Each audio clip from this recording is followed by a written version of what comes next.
Well, let me explain what I'm holding in my hands here. This book was free. It was on the shelf of a nearby university library, where I guess people are encouraged to just leave their books they don't want or need anymore, and others can just take them. And I saw this, and I know that you probably think I just picked it up for egregious reasons, for reasons that pertain to the flesh, for upper pelvic purposes. But actually, I'm interested in this book as a document. This book, I can't get over the title. The title itself is so, well, I mean, you know what they mean when they say "my secret garden," right? You know, it's a reference to the crotch of a woman.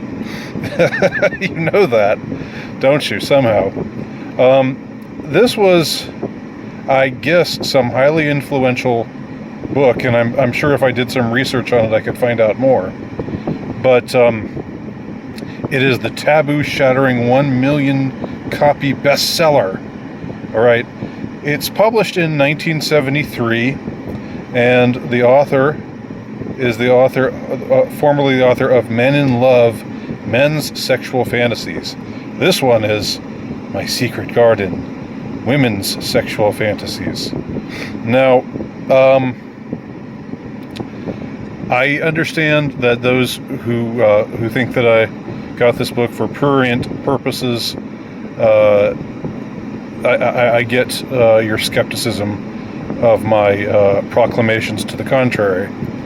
But honestly, I want to read this. I want to read a section of this book to you, because I really think what we see going. It's here. I'll just rewind to a premise that this is something that I believe, that I've come to believe quite strongly.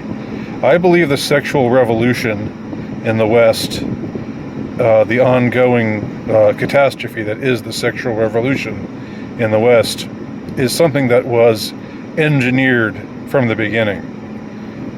It's not something that just happened naturally. It's not something that just sprung out of a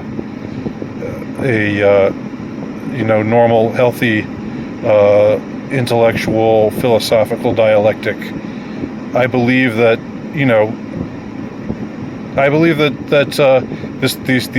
these ideas, these notions of sexual quote-unquote liberation were seeded into the culture. And I think that a book like this is as much an example of culture creation as it is, it claims to be investigative reporting, right?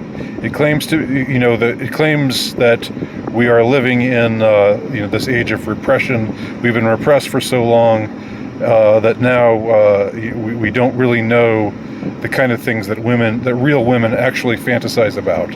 I mean, this is the sort of stuff that that old pervert they made a movie out of, Kinsey. This is the same. I think this, treading the same ground.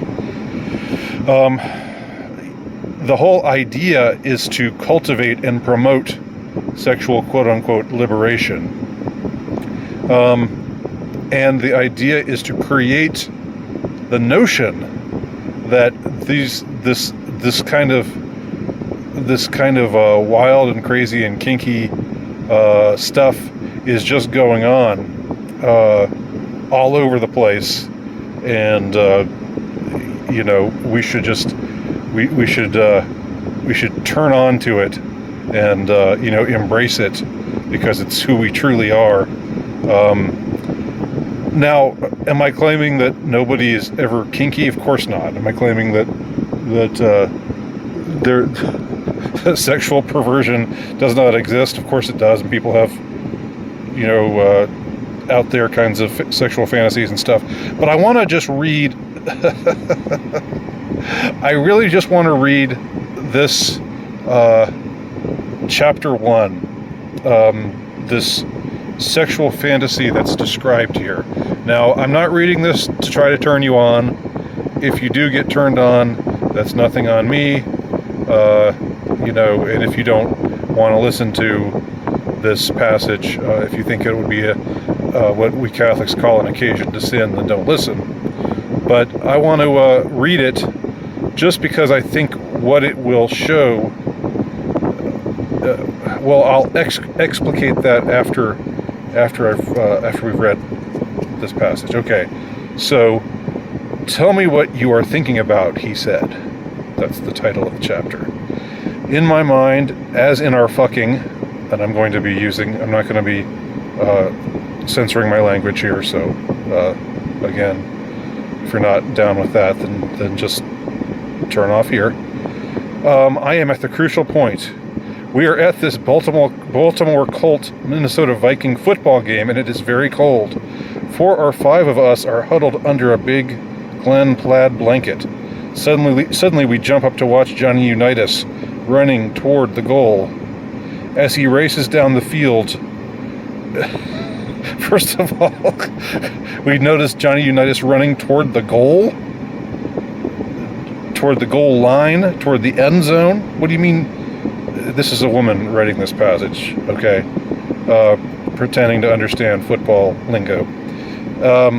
Anyhow, as he races down the field, we all turn as a body wrapped in our blanket, screaming with excitement.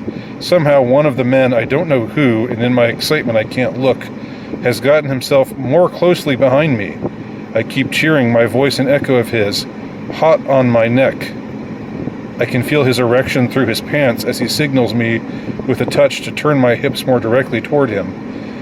Unitas is blocked, but for all the action, thank God, is still going toward that goal, and all of us keep turned to watch. Everyone is going mad. He's got his cock out now, and somehow it's between my legs. He's torn a hole in my tights under my short skirt, and I yell louder as the touchdown gets nearer now. We are all jumping up and down, and I have to lift my leg higher to the next step on the bleachers to steady myself. Now the man behind me can slip it in more easily. We are all leaping about, thumping one another on the back, and he puts his arm around my shoulders to keep us in rhythm.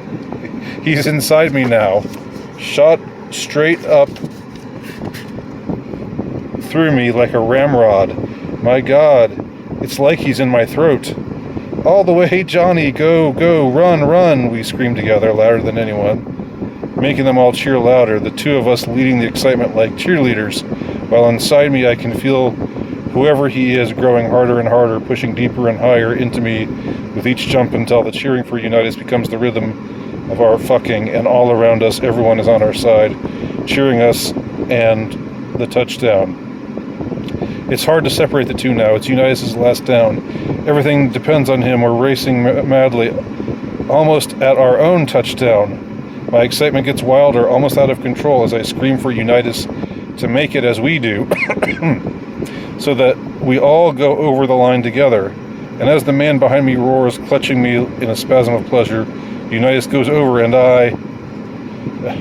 then she goes on to say that, tell me what you're thinking about the man that was actually fucking said. His words as charged as the action in my mind. Notice not my husband, but the man I was actually fucking. As if I'd never stopped to think before about doing anything to him in bed. I didn't stop to edit my thoughts. I told him what I'd been thinking. He got out of bed, put on his pants, and went home. So the man gets offended when she tells him what she was thinking while the fantasy that was racing through her mind while they were having sex. Now, I don't know if I'm right or if I'm wrong about this, but here's what I suspect. I can't know for sure. I don't know who this author is. I can't go back and read her mind and see if this is actually what she was thinking about, and this incident actually occurred, and she was actually fantasizing the thing that she writes here, represents herself fantasizing. But I really doubt it. I really, really doubt it. This seems like a book, even though it's about women's sexual fantasies. This is a book for men. Men want to pick this up and read it because it's full of women's sexual fantasies.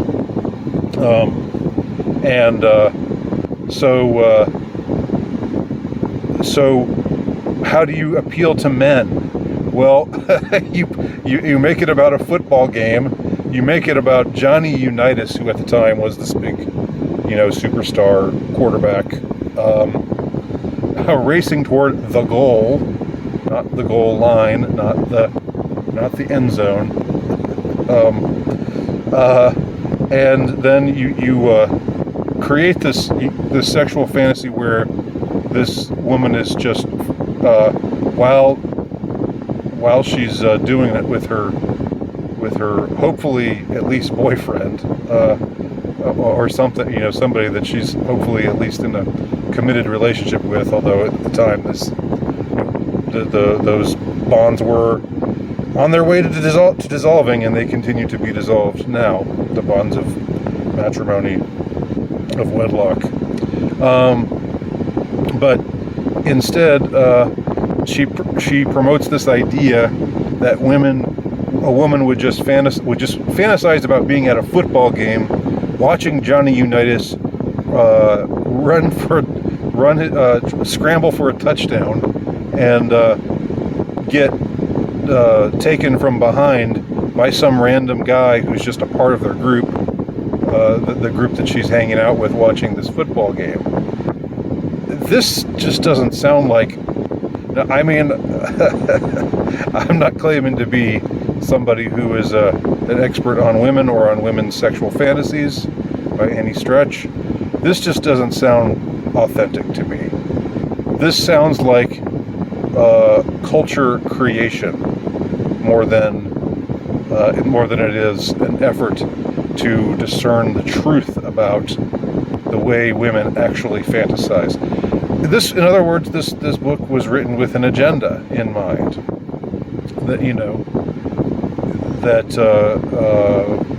Again, we're way more perverted, we're way more out there, and we're way more licentious than we think we are, and we should give free rein to that. We should be honest about it. We'll be happier if we are more sexually liberated.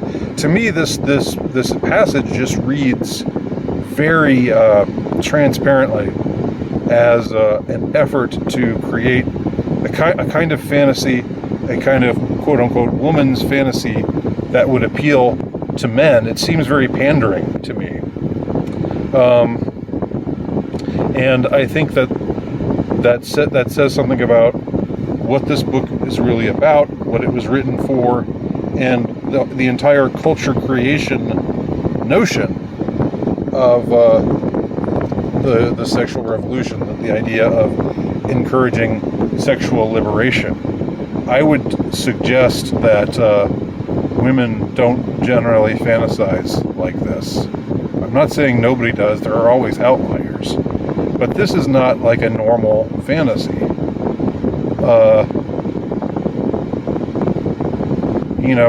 A random guy on a just under a blanket while cheering at a football game. It's just, oh man, I think it's silly. I think it's transparently disingenuous, and I think it says a lot about what the so-called sexual revolution was really all about.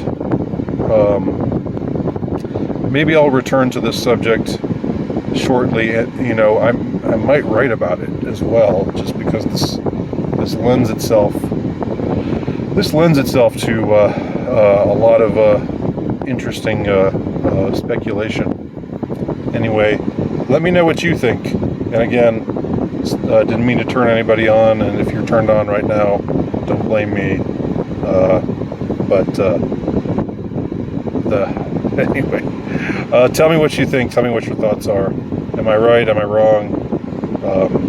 Thanks for watching.